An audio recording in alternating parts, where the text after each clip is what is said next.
जय हिंद दोस्तों, रक्षित खन्ना के चैनल में आपका स्वागत है। दोस्तों कैसे हैं आप? उम्मीद करता हूं कि आप अच्छे होंगे। दोस्तों आज के इस वीडियो में मैं आपको 3 महत्वपूर्ण जानकारियां दूंगा। जैसे कि दोस्तों आप पीछे बोर्ड पे देख रहे हैं, कौन सी 3 जानकारियां मैं आपको देने वाला हूं। सबसे पहले दोस्तों मैं आपको इसकी जानकारी दे देता हूं। सबसे पहली जानकारी मैं आपको दूंगा लाइफ सर्टिफिकेट के बारे में। दोस्तों पीसीडी स्पर्श ने एक लेटर जारी किया था। पीसीडी स्पर्श ने बताया था कि स्पर्श के पेंशनर्स या फिर फैमिली पेंशनर्स कब अपना लाइफ सर्टिफिकेट जमा कर सकते हैं इस स्पर्श पे। तो दोस्तों काफी महत्वपूर्ण ये लेटर है। इस लेटर को मैं आपको आगे समझाऊंगा। फिर दोस्तों कुछ पेंशनर ने, फैमिली पेंशनर्स ने मेरे से सवाल पूछे हैं लाइफ सर्टिफिकेट पर। तो दोस्तों उसके जवाब मैं देना चाहूंगा आगे। ये दोनों जानकारियां मैं आपको आगे दूंगा। फिर दोस्तों एक और मैं आपको जानकारी दूंगा एडिशनल पेंशन के बारे में। पेंशन मंत्रालय की तरफ से 30 अक्टूबर 2025 को एक लेटर जारी करा गया, जिसमें पेंशन मंत्रालय ने बताया कि एडिशनल पेंशन का लाभ पेंशनर्स को किस एज से मिलेगा। एडिशनल पेंशन का लाभ पेंशनर्स को 20% कब से मिलेगा? 80 साल खत्म होने के बाद या फिर 80 साल शुरू होते ही? इसकी पूरी जानकारी, स्पष्ट जानकारी पेंशन मंत्रालय ने दी है। क्या है पूरा लेटर, आगे समझेंगे। फिर दोस्तों लास्ट इंफॉर्मेशन मैं आपको दूंगा 8 सीपीसी के टर्म ऑफ रेफरेंस के बारे में। जब से भारत सरकार ने 8 सीपीसी के टर्म ऑफ रेफरेंस जारी करे हैं, तो दोस्तों टर्म ऑफ रेफरेंस का विरोध प्रदर्शन हो रहा है। जी हां दोस्तों, पेंशनर्स भी खुश नहीं है और सरकारी कर्मचारी भी खुश नहीं है। साथ ही साथ जो और संगठन है वो भी विरोध प्रदर्शन कर रहे हैं 8 सीपीसी के टर्म ऑफ रेफरेंस का, जो भारत सरकार ने जारी करे हैं। जी हां दोस्तों, तो दोस्तों इसी पर कुछ लेटेस्ट जानकारी आई है कि किस तरीके का विरोध प्रदर्शन हो रहा है। पेंशनर, सरकारी कर्मचारी या फिर संगठन क्या कह रहे हैं 8 सीपीसी के टर्म ऑफ रेफरेंस के बारे में। इसकी पूरी जानकारी आगे समझेंगे। तो दोस्तों बस यही 3 जानकारियां जो मैं आपको देने वाला हूं, इसलिए इस वीडियो में आप शुरू से लेकर आखिरी तक बने रहेगा। वीडियो में आगे बढ़ने से पहले एक छोटी सी अपील मैं आपसे करूंगा, और अपील है चैनल सब्सक्राइब की। देखने में आया काफी ऐसे पेंशनर्स हैं, फैमिली पेंशनर्स हैं जो वीडियो तो देख रहे हैं लेकिन अभी तक उन्होंने चैनल को सब्सक्राइब नहीं किया। ऐसे कितने पेंशनर्स हैं? 34.1%। तो दोस्तों मैं आपसे अपील करता हूं कि अगर आप पुराने पेंशनर्स हैं या फिर नए पेंशनर्स हैं, अगर आप वीडियो देखते हैं, अगर आपने अभी तक चैनल को सब्सक्राइब नहीं किया, तो दोस्तों आप सबसे पहले चैनल को सब्सक्राइब कर लीजिए, ताकि लेटेस्ट जानकारियां, एडवांस जानकारियां, सटीक जानकारियां आपको तुरंत मिल पाए। चैनल सब्सक्राइब करने के या फिर वीडियो देखने के आपको एक भी पैसे नहीं देने, सब कुछ आपके लिए फ्री में है। तो फटाफट इस वीडियो को देखने से भी पहले आप सबसे पहले चैनल को सब्सक्राइब कर लीजिए। चैनल का नाम है रक्षित खन्ना। चलते हैं दोस्तों पहली जानकारी की तरफ। पहली जानकारी मैं आपको दूंगा लाइफ सर्टिफिकेट के बारे में। पीसीडी स्पर्श ने पहले एक लेटर जारी किया था, जिसमें पीसीडी स्पर्श ने बताया था कि स्पर्श के पेंशनर्स किसी भी महीने अपना लाइफ सर्टिफिकेट जमा कर सकते हैं। जी हां दोस्तों, अब दोस्तों कुछ ऐसे पेंशनर्स हैं जिन्होंने अपना लाइफ सर्टिफिकेट अक्टूबर में जमा कर दिया, बल्कि उनकी ड्यू डेट थी 30 नवंबर की। अब दोस्तों वो पेंशनर्स मेरे से पूछ रहे हैं, क्या सर हमें दोबारा नवंबर में अपना लाइफ सर्टिफिकेट जमा करना होगा? बिल्कुल नहीं। अगर आपने अक्टूबर में जमा कर दिया अपना लाइफ सर्टिफिकेट इस पर्च पे, और अगर आपकी ड्यू डेट 31 अक्टूबर 2026 हो गई है, यानी अगले साल की हो गई है, तो दोस्तों आपको फिर नवंबर में लाइफ सर्टिफिकेट जमा करने की जरूरत नहीं है। फिर दोस्तों आप अपना लाइफ सर्टिफिकेट जमा करेंगे अगले साल 31 अक्टूबर 2026 को, यानी अगले साल अक्टूबर में। जिनकी ड्यू डेट 30 नवंबर है और अगर उन्होंने अपना लाइफ सर्टिफिकेट अक्टूबर में जमा नहीं किया, तो दोस्तों फिर आपको नवंबर में जमा करना है अपना लाइफ सर्टिफिकेट, नहीं तो पेंशन आपकी रुक सकती है। हालांकि नवंबर की पेंशन नहीं रुकेगी, आगे की पेंशन रुक सकती है। तो दोस्तों लाइफ सर्टिफिकेट जमा करना आपकी जिम्मेवारी है। तो लाइफ सर्टिफिकेट भरना शुरू कर दीजिए आज से, क्योंकि आज है 1 नवंबर। अब दोस्तों कुछ पेंशनर्स, फैमिली पेंशनर्स डीएलसी जमा कर रहे हैं, डिजिटल लाइफ सर्टिफिकेट, वो भी घर बैठे, वो भी फोन से।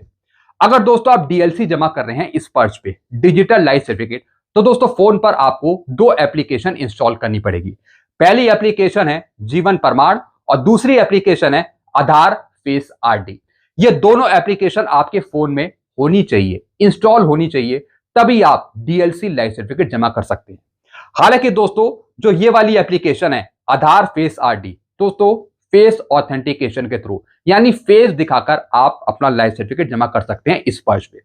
बहुत ही सरल तकनीक है, बहुत ही स्पष्ट है, तुरंत आपका लाइफ सर्टिफिकेट इस पर्च पे अप्रूव हो जाएगा, ज्यादा टाइम नहीं लगता। तो दोस्तों ये दोनों एप्लीकेशन आप फोन पे इंस्टॉल कर लीजिए और आप अपना डीएलसी जमा कर दीजिए, वो भी घर बैठे। अब दोस्तों कुछ पेंशनर्स बैंक सीपीपीसी से पेंशन ले रहे हैं, तो दोस्तों वो कैसे जमा कर सकते हैं? वो भी अपना लाइफ सर्टिफिकेट डीएलसी जमा कर सकते हैं इस एप्लीकेशन के माध्यम से। बस दोस्तों जो उनको सैंक्शनिंग अथॉरिटी डालनी होगी वो डालनी होगी बैंक, जहां से आप पेंशन प्राप्त कर रहे हैं। और जो स्पर्श से ले रहे हैं पेंशन, उनकी अथॉरिटी कौन सी होगी? स्पर्श पीसीडी है। ये बात आपको याद रखनी है। तो दोस्तों बहुत ही इजी तरीके हैं लाइफ सर्टिफिकेट जमा करने के। अगर पेंशनर्स काफी एजेड हैं, जिनकी उम्र ज्यादा है, अगर फेस डिटेक्शन नहीं हो रहा या फिर फिंगरप्रिंट काम नहीं कर रही, तो दोस्तों आप मैनुअल लाइफ सर्टिफिकेट जमा कर सकते हैं स्पर्श से फॉर्म डाउनलोड करके। वो भी एक सही तकनीक है।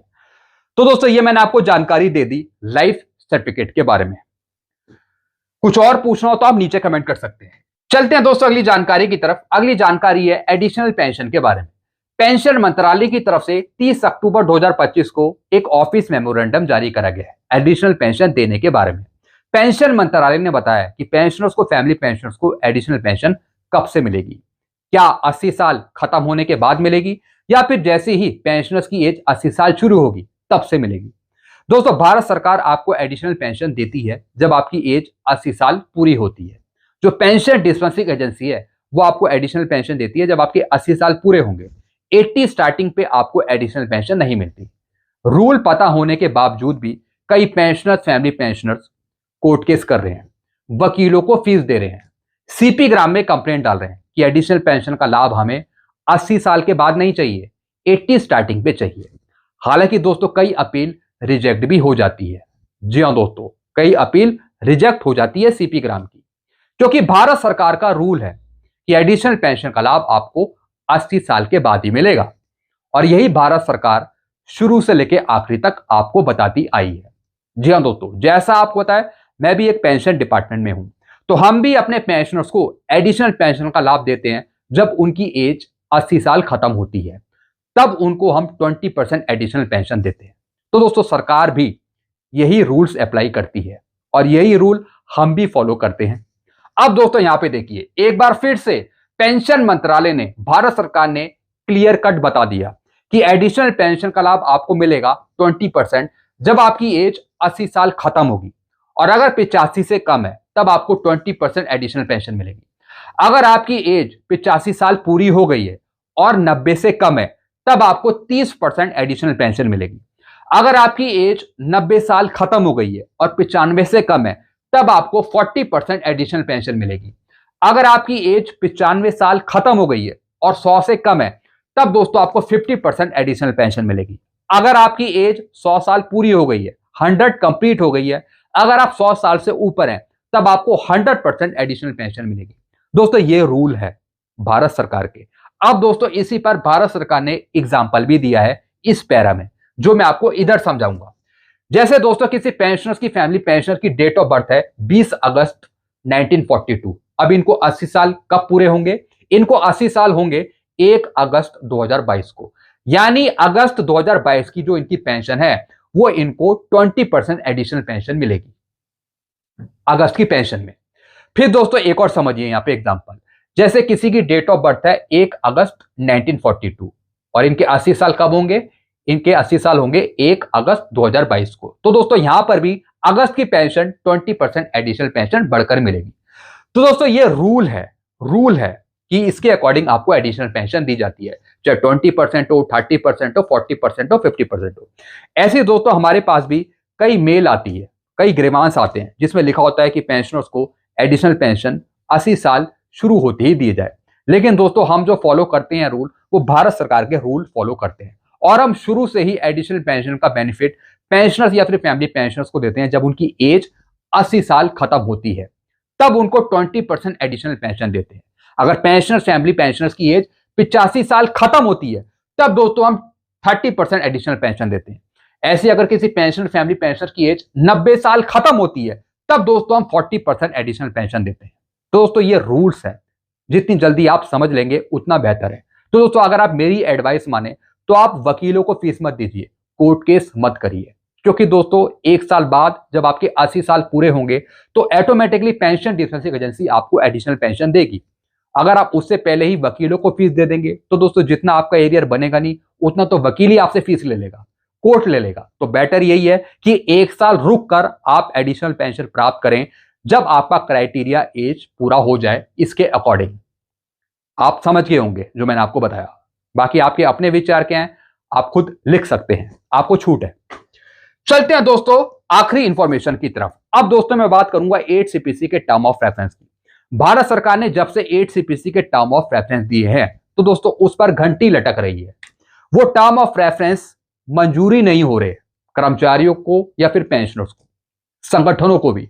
अब दोस्तों एक और खबर आ रही है, वेतन आयोग की सूचना में पेंशनर्स का जिक्र नहीं। जी हां दोस्तों, जो टर्म ऑफ रेफरेंस दिए हैं उसमें पेंशनर्स का जिक्र नहीं है।